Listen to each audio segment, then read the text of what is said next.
अब चाहिँ vertical stress distribution अनि होरिजेन्टल प्लेन चाहिँ होरिजेन्टल प्लेनमा स्ट्रेस कसरी डिस्ट्रिब्युट हुन्छ त भनेको हो र यसमा चाहिँ हामीले यो दिमागमा चाहिँ यो फिगर भिजुअलाइज गरे सबैभन्दा सजिलो हुन्छ। यो चाहिँ हाम्रो प्रोबेबिलिटीमा पढेको जस्तो प्रेसर डिस्ट्रिब्युसनको जस्तो फर्मुला फिगर छ यसमा। यो चाहिँ अनि यो पनि सिमेट्रिक हुन्छ। यहाँ जति भ्यालु छ ठ्याक्कै यदि यो 2 मिटर यता हो भने यसको 2 मिटर यता नि त्यति नै भ्यालु हुन्छ। यो चाहिँ सिमेट्रिक हुन्छ भनेर थाहा पाउनु पर्यो। अनि अर्को त फिगर यो हो भनेर बुझ्दाखेरि सजिलो भइहाल्छ। र यसको न्युमेरिकल आयो भने कसरी गर्ने भन्दाखेरि मेन हाम्रो प्यारेन्ट फर्मुला त यो छँदैछ sigma Z equal to IV into Q Z square हैन। अनि जेड भनेको चाहिँ अब यसमा होरिजेन्टल प्लेनमा हामीले निकाल्नु भएको हुनाले जेडलाई चाहिँ हामीले फिक्स गर्नु पर्यो। जस्तै यो क्वेसनले 2 मिटर तल को भर्टिकल स्ट्रेस डिस्ट्रिब्युसन निकाल भन्छ अथवा 3 मिटर भन्ला, त्यही अनुसार जेडलाई हामीले फिक्स गर्ने। जेडलाई फिक्स गरेपछि हामीले आइभीको भ्यालु निकाल्न सकिन्छ। अनि आर त भ्यारी गर्नै परिहाल्यो। हाम्रो जस्तै यो फिगरमा हेर्दाखेरि यदि यो मैले यसको डेप्थ चाहिँ 2 मिटर तल लिएको भने जेड फिक्स भयो। त्यसपछि आर भनेको त यो पोइन्ट अफ लोड लागेको पोइन्टदेखि यताउति हो। अब यो 0 त्यसपछि 1 मिटर यता, त्यसपछि 2 मिटर यता, त्यसपछि 3 मिटर यता, त्यसपछि 4 मिटर यता, त्यसरी आर भेराइ गर्छु। अब आर नि त्यही अनुसार राखेँ, जेड त फिक्स भइहाल्यो। त्यसपछि आइभी आउँछ हाम्रो, यो आइभी आउँछ। आइभी आएपछि हाम्रो क्यु गिभनै हुन्छ अथवा क्युलाई यतिकै राखिदिनु र जेड त हाम्रो नोन छँदैछ, कन्स्ट्यान्ट राखेको हुन्छ। त्यही अनुसार हाम्रो भर्टिकल स्ट्रेस डिस्ट्रिब्युसन आउँछ र फिगर चाहिँ यसरी बन्छ। र अर्को हाम्रो मेन भनेको चाहिँ याद गर्नुपर्छ म्याक्सिमम हाम्रो स्ट्रेस चाहिँ हाम्रो जब आर इक्वल टु 0 भनेको ठ्याक्कै लोड जुन पोइन्टमा लागेको हुन्छ त्यसकै तलपट्टि हाम्रो भर्टिकल स्ट्रेस म्याक्सिमम हुन्छ। यही नै हो। यसको एउटा न्युमेरिकलमा चाहिँ हामीलाई हेर्दाखेरि ल जस्तै यो दुईटा पोइन्ट्सहरू मेन मैले मार्क नै गरेको छु। यहाँ चाहिँ म्याक्सिमम कुन पोइन्टमा त हुन्छ त भन्दाखेरि भर्टिकल्ली बिलो द लोड, यो पोइन्टमा ठ्याक्कै यो पोइन्टमा लोड लागेछ भने यहाँ ठ्याक्कै यो पोइन्टमा म्याक्सिमम हुनुभयो अथवा रेडियल डिस्टेन्स 0 र stress decreases as the radial distance increases भनेको यो यसरी हामीले यो ग्राफ हेर्दा पनि थाहा हुन्छ। रेडियल डिस्टेन्स भनेको यो पोइन्ट अफ लोड लागेको छ जुन एक्सिस, त्योबाट जति टाढा गयो त्यति भर्टिकल स्ट्रेस कम हुँदै गइरहेको छ।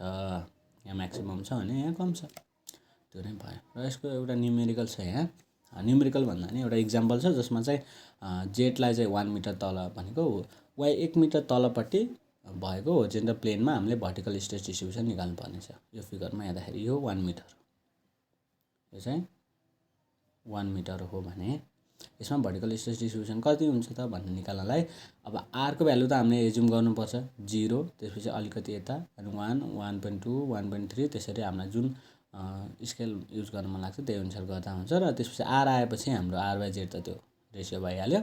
त्यसपछि आइभी निकालिन्छ। आइभीको फर्मुला यहाँ छ। आइभी निकालेपछि अनि सिग्मा जेड निकाल्न त के नै छ र हाम्रो फर्मुला छँदैछ। र यो टेबलमा हेर्न सकिन्छ।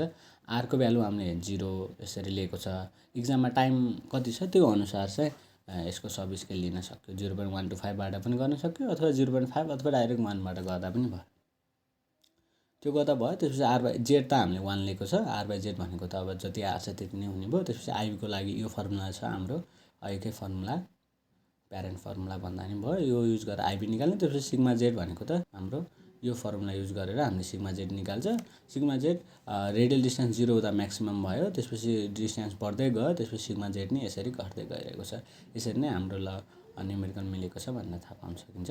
यहाँ चाहिँ क्यूको भ्यालु गिभन हुनसक्छ क्वेसनमा। यहाँ चाहिँ मैले सिम्पली क्यू राखेर गरेको हुनाले यस्तो भन्यो। र यो ग्राफमा गर्दाखेरि हाम्रो फिगर यस्तो बन्छ। र सिम्पली नर्मल ग्राफमा गर्दा हुन्छ, log graph, semi log graph use गर्नुपर्छ।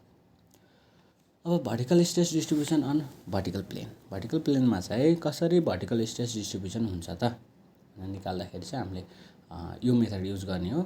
यसमा चाहिँ हामीले अघि चाहिँ हामीले जेडलाई फिक्स गरेको थियो भन्दाखेरि हामी चाहिँ यसमा चाहिँ आर फिक्स गर्ने। आर फिक्स किन त भन्दाखेरि पोइन्ट अफ लोड, जुन पोइन्ट अफ एक्सन भनौँ न, जुन पोइन्टमा लोड लागेको छ त्योबाट 2 मिटर यता र यो भर्टिकल 2 मिटर यता भएको भर्टिकल एक्सिसमा हाम्रो स्ट्रेस डिस्ट्रिब्युसन कस्तो हुन्छ भनेर निकाल भन्छ।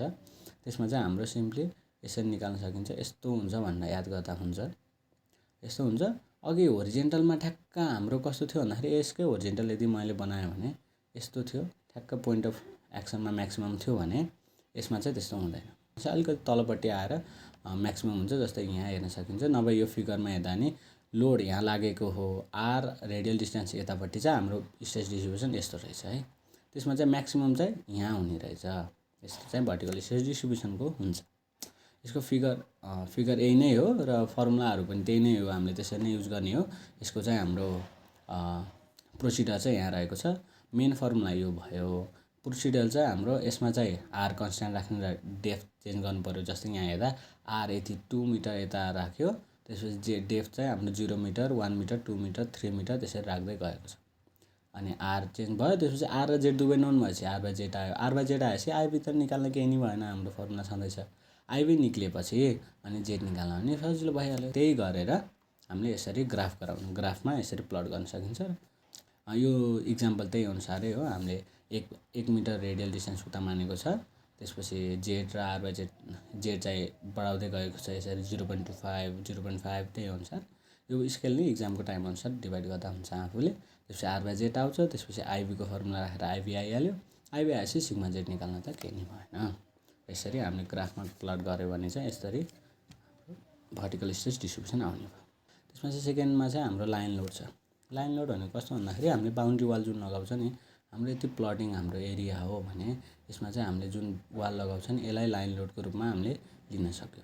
लाइन लोडको रूपमा कस्तो लोडलाई लिने त भन्दाखेरि जसको चाहिँ वेट चाहिँ हाम्रो नेग्लिजिबल होस्। जस्तै 5 मिटरको वालमा 0.5 मिटरको वेट छ भने चाहिँ हामीले यसलाई लाइन लोड लिन मिल्यो। वाल त सिङ्गल हुँदैन, वाल त यस्तो लामो हुने भयो, त्यसमा चाहिँ लिन मिल्यो। तर 5 मिटरको हाइट छ, 5 मिटरकै वेट छ भने चाहिँ यसलाई लाइन लोड लिन मिलेन, यसलाई स्टिप लोड लिनुपर्छ। त्यसको केस आउँदैछ पछाडि। यसरी यो फिगरमा हेर्न सकिन्छ। यो हाम्रो लाइन लोड हो। यसरी लाइन, यो वाल भनेर सम्झिँदा हुन्छ, यो पुरै वालै हो। अनि वालको त हाम्रो वेट त बराबरै हुन्छ हाम्रो सधैँ। एउटा लामो वाल छ अनि यसको वेट त बराबरै हुन्छ जताततै, भनेको युनिफर्मली डिस्ट्रिब्युटेड लोड हो वाल। त्यही भएर यो क्यू हो। क्यू भनेको इन्टेन्सिटी अथवा यसको युनिट चाहिँ kilo newton per metre square हुन्छ। क्यू भयो। त्यसपछि यो पोइन्टमा लागेको छ भनेपछि यसको यो पोइन्टबाट यति आर रेडियल डिस्टेन्स टाढा अथवा एक्स एक्सिसमा भन्दाखेरि एक्स डिस्टेन्स यता र वाई डिस्टेन्स अगाडि अनि र जेड डिस्टेन्स तल, यो पोइन्टमा कति भर्टिकल स्ट्रेस हुन्छ त due to this line load निकाल्न चाहिँ हाम्रो यो एक्सप्रेसन यो छ। Sigma Z equal to twice यो लोड इन्टेन्सिटी हो, जसको युनिट चाहिँ kilo newton per metre square हुन्छ। त्यसपछि पाई जेड भनेको एलिभेसन अथवा डेप्थ भयो, एलिभेसन भन्नु मिलेन, डेप्थ भयो। एक्स भनेको चाहिँ अब यसमा चाहिँ एक्स भनेको रेडियल डिस्टेन्स होइन, यसमा चाहिँ एक्स एक्सिसको डिस्टेन्स हो। जुन यो ए वाई एक्स वाई जेड छ नि, यसको एक्स कम्पोनेन्ट चाहिँ यो एक्स हो। यति यो थाहा पाउनुपर्ने लाइन लोडमा यसमा। र यसको न्युमेरिकल यहाँ छ होला, जस्तै यसमा छ हाम्रो एउटा मानम यस्तो छ। अनि लाइन लोडको हाम्रो चाहिँ यो ग्राउन्ड लेभल हो भने लाइन लोड चाहिँ हाम्रो 120 किलो न्युटन छ। यसरी यो लाइन लोड हो। यसको क्यू चाहिँ हाम्रो कति छ त 120 किलो न्युटन मिटर, 120 छ भने यसको एलोङ वाई एक्सिस यो भयो, यो जेड एक्सिस भयो, यो एक्स एक्सिस भयो, यो वाई एक्सिस भयो। वाई एक्सिसमा यसरी डिस्ट्रिब्युट भएको छ 120 किलो न्युटन पर मिटर। त्यसपछि यसमा चाहिँ vertical stress at point p which as x coordinate 2 metre भनेको छ। 3 मिटर भनेको त डेप्थ पाइहाल्यो, भनेको एक्सतिर 3 मिटर यता, 2 मिटर यता र 3.5 मिटर यता भनेपछि यो चाहिँ कति भयो त 2,3.5 एउटा एक्स र जेड कम्पोनेन्ट है, एक्स र जेड अथवा 0 लेखिदियो भने एक्स वाई जेडै भयो। यो पोइन्टमा भर्टिकल स्ट्रेस कति हुन्छ त यहाँ लागेको लाइन लोडले गर्दाखेरि, यो वाई एक्सिसमा लाइन लोड लागेको छ, यसले गर्दाखेरि पी पोइन्ट जो चाहिँ 2 मिटर एक्स एक्सिसतिर र 3.5 मिटर वाई एक्सिसतिर छ, जेड एक्सिस तलपट्टि छ, यो ग्राउन्ड लेभल हुँदा हो। यसमा चाहिँ हाम्रो भर्टिकल स्ट्रेस कति हुन्छ भनेर निकाल्नलाई चाहिँ हाम्रो सुरुमा त फर्मुला यो भइहाल्यो। यसमा चाहिँ एक्स भनेको कुन हो, अब यो एक्स कोअर्डिनेट सिम्पली यसमा चाहिँ 2 राख्यो, अरू जेड भनेको त हामीले बुझिहाल्छ 3.5 र राख्दाखेरि चाहिँ हाम्रो भर्टिकल स्ट्रेस चाहिँ 12.40 आउने भयो। हाम्रो स्ट्रिप लोडमा चाहिँ हामीले विड्थलाई चाहिँ नेग्लिजिबल गर्न मिलेन है, विड्थलाई नेग्लिजिबल गर्न मिलेन र हाम्रो स्ट्रिप लोडको पनि इन्टेन्सिटी इक्वलै हुन्छ अथवा युडिआलै हुन्छ, युनिफर्मली डिस्ट्रिब्युटेड लोडै हो। अनि यसको चाहिँ हामीले विड्थलाई नै कन्सिडर गरेर हाम्रो सर्टेन पोइन्ट यो पीमा भर्टिकल स्ट्रेस कति हुन्छ त हाम्रो भर्टिकल स्ट्रेस कति हुन्छ भनेर निकाल्नुपर्छ। यो फिगरमा चाहिँ हाम्रो क्यू भन्ने इन्टेन्सिटीको लोड लागेको छ युनिफर्मली डिस्ट्रिब्युटेड र यसको विड्थ चाहिँ बी रहेको छ हाम्रो स्ट्रिप लोडको। यसको यो पोइन्ट पीमा कति छ भर्टिकल स्ट्रेस भनेर निकाल्नुपर्ने छ र यसको लागि चाहिँ हामीले फारमोस्ट पोइन्ट र दुईटा फारमोस्ट पोइन्टलाई जोड्दाखेरि कति एङ्गल बन्छ त्यो थीटा एङ्गल बन्छ हैन। यो थीटा एङ्गल कति बन्छ त्यति माइन्डमा राख्ने र यो क्यू राखेपछि हाम्रो फर्मुला सिम्पल, यति सिम्पल फर्मुला छ, यसले दिइहाल्छ। अब क्यू भनेको त लोड इन्टेन्सिटी भइहाल्यो, युडिएल, पाई भनेको पाई भइहाल्यो। अब यो यसमा चाहिँ थीटा प्लस साइन थीटा छ। अनि अर्को कुरो ध्यान राख्नुपर्छ, यो जुन थीटा छ, थीटा भनेको यो एङ्गल यसरी फर्म भएको एङ्गल हो, यो इनसाइड एङ्गल, यो एङ्गल चाहिँ हाम्रो सुरुमा योमा राख्दाखेरि चाहिँ यो रेडियनमा राख्नुपर्छ, यसमा चाहिँ डिग्रीमै राख्दा हुन्छ। यति कुरा थाहा पाउनु। जस्तै यहाँ थीटा सी लेखिदियो भने याद भइहाल्छ, यो चाहिँ रेडियनमा हुनुपर्छ। यसरी हाम्रो vertical stress due to strip load at the centre, due to strip load at the centre आउँछ है त, सेन्टर अफ द स्ट्रिपमा। जस्तै हामीलाई कस्तो पनि सोधिदिन सक्यो त, लोड यहाँ लागेको छ स्ट्रिप लोड अनि पी पोइन्ट चाहिँ यहाँ छ भने त्यसलाई छुट्टै केस हुन्छ। यसमा चाहिँ हाम्रो जस्ट सेन्टर अफ द स्ट्रिपमा पऱ्यो भने चाहिँ यसरी निकाल्छ। 8 पोइन्ट आउटसाइड द एज भनेको हाम्रो स्ट्रिप लोड यो रहेको छ र हामीलाई भर्टिकल स्ट्रेस अब सेन्टरमा नसोधेर यहाँ सोध्यो, यो पी पोइन्टमा सोध्यो भने चाहिँ कसरी निकाल्ने भन्दाखेरि फेरि यो पी पोइन्टबाटै दुईटा एजेसहरूलाई जोड्ने, यसरी डटेड लाइनले। हामीलाई इक्जाममा पर्दैन, जस्ट बुझ्नको लागि जोड्दाखेरि यसरी एङ्गल बन्छ बीटा 1 र बीटा 2 र इन दुईटा एङ्गल र यो क्यू युज गरेर नै हामीले भर्टिकल स्ट्रेस निकाल्ने हो। र जेड त युज गर्न खासै परेन। यसमा जेड खासै युज गर्न किन परेन भन्दाखेरि फर्मुलामा चाहिँ यो जेडले नै डिटरमाइन गर्छ कि यो बीटा कति एङ्गल हुन्छ, बी2 कति एङ्गल हुन्छ भनेर। अनि यसपछि भर्टिकल स्ट्रेस चाहिँ हाम्रो क्यू बाई पाई अनि बीटा 2 माइनस बीटा 1 यो रेडियनमा हुनु पर्यो। त्यसपछि sign beta 2 minus beta 1 multiply कस बीटा 2 प्लस बीटा 1। अथवा हामीले सिम्पली यो एङ्गलको डिफ्रेन्स जुन यो छ यसलाई थीटा लेख्यो भने मैले यो फर्मुलालाई हामीले यसरी लेख्न पनि सक्यो, q by pi theta c plus यो साइन सी चाहिँ साइन थीटा चाहिँ हाम्रो अघि एट द सेन्टरको जस्तो फर्मुला भयो। यसमा चाहिँ अब कस थीटा जोडिदिँदा भयो। अर्को कुरा याद गर्नुपर्ने के छ, थीटा भनेको चाहिँ यो दुईटा बिचको एङ्गल। जसरी अघि हाम्रो सेन्टर अफ द स्ट्रिपमा थीटा भनेको दुईटा एक्सट्रिम पोइन्टहरूलाई जोड्दाखेरि जुन एङ्गल बनेको थियो त्यो थियो, त्यसमा नि यसमा नि यही नै हो। यसमा यो न्युमेरिकल इक्जाम्पल छ जसमा चाहिँ हाम्रो स्ट्रिप लोडको फुट विड्थ छ 2 मिटर अनि लोडको intensity 200 kilonewton per metre square छ भनेको क्यू भइहाल्यो। अनि हामीलाई 5 मिटरको डेप्थमा निकाल्नु पर्ने छ र सेन्टर अफ द फुटिङ यो पनि भुल्नु भएन। सेन्टर सोधेछ कि आउटसाइड द एज सोधेछ त्यो थाहा पाउनु पर्यो। सेन्टर सोधेको छ, सेन्टर सोधेछ भने चाहिँ हाम्रो फर्मुला माइन्डमा यो सर आउनु परिहाल्यो। यसमा चाहिँ यो रेडियनमा छ यो पनि भुल्नु भएन। सिम्पली जोमेट्रिकल मेथडबाट निकाल्न सक्यो। विड्थ 2 मिटर छ, 2 मिटरको यो हुन्छ, त्यसपछि यो ट्रायङ्गलै भन्छ 2 मिटरको विड्थ भएको ट्रायङ्गल, त्यसपछि ट्रायङ्गलको हाइट हाम्रो 5 मिटर। यसपछि हामीले यो थीटा निकाल्न सकिन्छ, यो थीटा निकाल्न सकिन्छ। यो 5 मिटर छ, यो 2 मिटरको विड्थ भनेपछि 1 मिटर यता हुने भयो हाफ विड्थ ठ्याक्क भनेपछि 1/5। यसरी हामीले ट्यानको फर्मुला लगाएर हामीले यो एङ्गल निकाल्छ। यो एङ्गल जति छ इन्टु 2 गऱ्यो भने हाम्रो होल एङ्गल आउँछ। होल एङ्गल आएपछि त हामीले फर्मुलामा राखिदिने। राख्दाखेरि चाहिँ सुरुमा यहाँ चाहिँ रेडियनमा चाहिन्छ, त्यसैले रेडियनमा कन्भर्ट गर्ने, अर्कोमा चाहिँ डिग्रीमै चाहिन्छ र फर्मुलामा राखेर हामीले भर्टिकल स्ट्रेस निकाल्न सक्यो ठ्याक्कै यो सेन्टर अफ द स्ट्रिप लोडमा। ल यो कर्नर आउटसाइड द एजको पनि छ। यसमा चाहिँ हाम्रो विड्थ चाहिँ 10 मिटर दिएको छ भनेको बी भइहाल्यो चाहिँ। अनि लोड चाहिँ लोडको इन्टेन्सिटी कहिलेकाहीँ क्यू पनि दिन सक्छ, त्यसलाई चाहिँ हामीले एरियाले डिभाइड गरेर त्यो गर्नुपर्छ। तर यो स्ट्रिप लोडको केसमा चाहिँ खासै एरियाले डिभाइड गर्नु भन्ने केस नआउन सक्छ र डाइरेक्ट क्यू नै दिन्छ। जस्तो हामी चाहिँ युनिट चाहिँ ध्यानमा राख्नु पर्यो। 8 पोइन्ट ए भनेको छ, ए पोइन्ट भनेको छ, ए पोइन्ट चाहिँ 8 metre away from the centre of the strip. यो स्ट्रिपको सेन्टर यो भयो, यसबाट 8 मिटर यता छ भनेको छ। यसमा नि हामीले गर्ने भनेको यसरी एक्सट्रिम पोइन्ट्सहरूलाई जोड्ने, त्यसपछि जुन डिफ्रेन्स आउँछ जुन एङ्गलको त्यही नै हाम्रो थीटा हुन्छ र फर्मुलामा राख्ने हो। अनि यो छ यो जेड डिस्टेन्स भइहाल्यो। यसमा नि हामीले ट्रायङ्गलको प्रोपर्टी युज गरेर निकाल्न सकिन्छ। जस्तै यसमा चाहिँ थीटा युज ननिकाल्दा बीटा 2 र बीटा 1 निकालेर तिनीहरूको सब्ट्र्याक्सन गरेको छ। गर्ने चाहिँ त्यही नै हो। बीटा 1 यसरी निकाल्यो अनि बीटा 2 यसरी निकाल्यो इन दुईटा यतिबाट र त्यसपछि ट्यानको फर्मुला लगाएर यसरी ट्यानको फर्मुला लगाएर बीटा 1 र बीटा 2 निकालेपछि हाम्रो फर्मुलामा पुट गर्नुपर्ने यो रेडियनमा हो, यो चाहिँ भुल्नु भएन। त्यही भएर यिनीहरूको सब्ट्र्याक्सन गरेर रेडियनमा राख्यो, त्यसपछि अरू त सिम्पली डिग्रीमा राख्ने नै हो। त्यसरी हाम्रो भर्टिकल स्ट्रेस पनि आयो आउटसाइड द एज। र हाम्रो अर्को टाइप अफ लोडमा चाहिँ सर्कुलर लोड रहेको छ। सर्कुलर लोडमा चाहिँ हामीले कसरी इमेजिन गर्नु पर्यो भन्दाखेरि एउटा ठुलो ड्रम, पानीको ड्रमलाई माटोमाथि राख्नु पर्यो।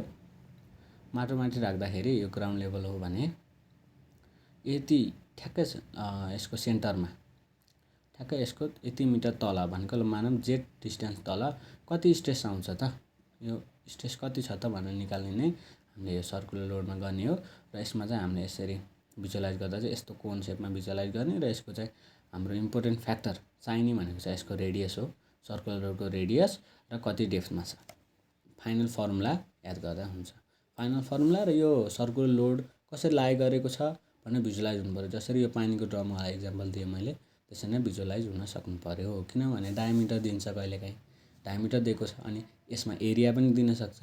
अनि हामीलाई सर्कुलर लोड भनेको छ, डायमिटर दिएको छ, अनि फर्मुलामा हामीले रेडियस राख्नुपर्ने हुन्छ, एरियाको लागि डायमिटर चाहिएको हुन्छ। त्यसको लागि यो फिगर भिजुअलाइज हुनु पर्यो।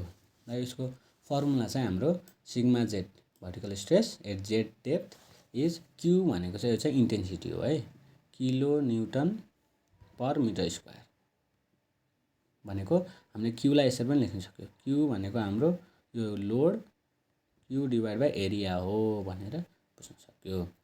अब यसमा यो केसमा चाहिँ यो एकदम एक्सटेन्सिभली सोधिएको हुन्छ, त्यसैले यो याद पनि राख्नुपर्छ। अनि 1 - 1/1 + a/z, a भनेको रेडियस, ए भनेको radius of the circular load. 5 मिटरको ड्रम अथवा 10 मिटरको ड्रम छ, डायमिटरको ड्रम छ भने यसमा ए को मान चाहिँ हामीले 5 मिटर राख्नुपर्छ। त्यसपछि ए को स्क्वायर अनि यसको होल स्क्वायर 3/2 यो भयो फर्मुला। अथवा हामीले फेरि यसलाई ब्रेकडाउन गरेर योमा लेख्न सक्यो। आइसी भनेको त त्यो बोसिनिक कन्स्ट्यान्ट फर सर्कुलर लोड, अनि यसको लागि फर्मुला यो भइहाल्छ। अब यसको एउटा इक्जाम्पल होला, यहाँ इक्जाम्पल छ ल। इक्जाम्पलमा चाहिँ हाम्रो circular foundation of diameter 9 metre, diameter 9 metre छ, टी भनेको 9 मिटर भइहाल्यो। Total weight of the tower including the foundation 175 kilonewton भयो। त्यसपछि हाम्रो के भनेको छ भन्दाखेरि यसमा चाहिँ फाउन्डेसनको बियरिङ जुन 3 मिटर तल रहेको सोइलको बियरिङ क्यापेसिटी चाहिँ जम्मा 100 किलोन्युटन पर मिटर स्क्वायर रहेको छ भनेको यसको फिजिबिलिटी निकाल भनेको होला। त्यसलाई चाहिँ हामीले अहिले सेकेन्ड पार्टमा हेरौँ ल। सुरुमा चाहिँ हामीलाई जे होस् 3 मिटर तल चाहिँ यो 9 मिटर डायमिटर भएको सर्कुलर फाउन्डेसनले गर्दाखेरि कति स्ट्रेस आउँछ भनेर निकालौँ। त्यसको लागि चाहिँ हामीले एउटा फिगर यहाँ म गराउँछु। यसरी यो ग्राउन्ड लेभल हो अनि यसमा चाहिँ हाम्रो सर्कुलर फाउन्डेसन छ यसरी, अनि यसको हाम्रो 3 मिटर तल हामीलाई स्ट्रेस चाहिएको छ जेड, यो 3 मिटर, यो 3 मिटर। यसको डायमिटर पनि हामीलाई दिएको छ ठ्याक्कै सेन्टरमा, यो फिगर अलिकति बिग्रियो। डायमिटर यो हो, डायमिटर चाहिँ हाम्रो 10 मिटर 9 मिटर दिएको छ, 9 मिटर दिएको छ। ए भनेको यो रेडियस हो, रेडियस भनेपछि हाम्रो रेडियस कति आयो त 4.5 आयो, 4.5 आयो। र हाम्रो फर्मुलामा हामीले अनि पुट गर्दा हुन्छ। पुट गर्नुभन्दा अगाडि हाम्रो के भनेको छ यहाँ लोडको युनिट हेरौँ है त। लोड त किलो न्युटनमा दिएको छ, तर हाम्रो फर्मुलामा क्यू भन्ने हो, क्यूको युनिट त kilo newton per metre square हो। त्यसैले हामीले क्यूको भ्यालु पत्ता लगाउनुपर्छ। क्यू भनेको मैले अघि नै भनेको थिएँ Q/A हो। क्यापिटल क्यू दिएको छ 175 किलोन्युटन। ए भनेको यसको सर्फेस एरिया, सर्कुलरको सर्फेस एरिया के हुन्छ त πd²/4 अथवा πr²/4। त्यसरी हामीले क्यू निकाल्न सकिन्छ र दुवै आएपछि त हाम्रो स्ट्रेस आइहाल्छ। जस्तै यसमा डायमिटर 9 मिटर, फाउन्डेसन एरिया पनि निकालेको छ छुट्टै, लोड पर युनिट एरिया भनेको Q/A, त्यसरी हाम्रो स्मल क्यू नि आयो हुन्छ। त्यसपछि हाम्रो formula sigma Z equal to ICQ, यो आइसी भनेको Boussinesq constant for circular load, यसको फर्मुला यो सधैँ छ। एमा चाहिँ हामीले यसरी रेडियस राखेको छ 4.5 र आइसी निक्लिएपछि त सिम्पली सिग्मा जेड आई नै भयो। र हाम्रो यहाँ के आयो त सिग्मा जेड 3 मिटर तल चाहिँ हाम्रो त्यो सर्कुलर फाउन्डेसनले गर्दाखेरि 228.12 किलोन्युटन पर मिटर स्क्वायरको स्ट्रेस आउने भयो।